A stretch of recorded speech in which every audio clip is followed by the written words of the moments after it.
ibarabara rya Kiriri Muyira rirafise amakorosi menshi atoroshe gucamo. Iyo imvura iguye naho bica vyunyuka uko amabuye acaja hejuru bigaca bigorana kuhaca. Bishikirizwa n'ababunguruza abantu basanzwe bahakorera. Imvura yaguye ntitworoherwa kuko imvovo cyane imvura yirikiragwa imvovo zica mw'ibarabara, ibarabara rikagira ibibazo rigapasagurika canke naho amabuye akaduga hejuru bikaca bitubuza ukuntu dushobora kurengana.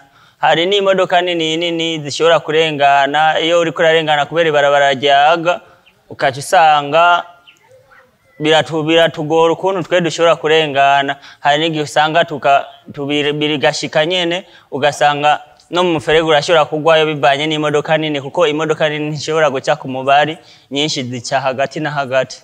Ntibitworohereza cyane kubera imivo amazi aba yarenze amakanevu akinjira mu barabara, ibarabara rigacika cyane.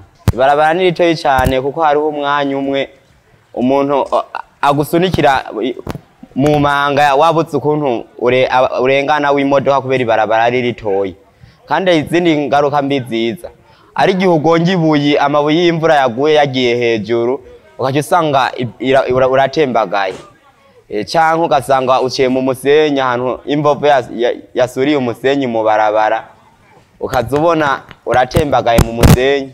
Ababunguruza abantu ku mamoto barafise ico basaba leta kugira boroherwe mu kazi kabo. Leta nk'umuvyeyi wacu, nk'umuvyeyi w'abarundi, turayisaba yuko yoza ikatwagurira ibarabara kugira twese hamwe mu kurondera ubuzima tworoherwe. Twosaba yuko bodukorera ibarabara ryacu rikamera neza, kuko ni ibarabara novuga rikuru naryo nyene kuko rishika mu Ibugarama.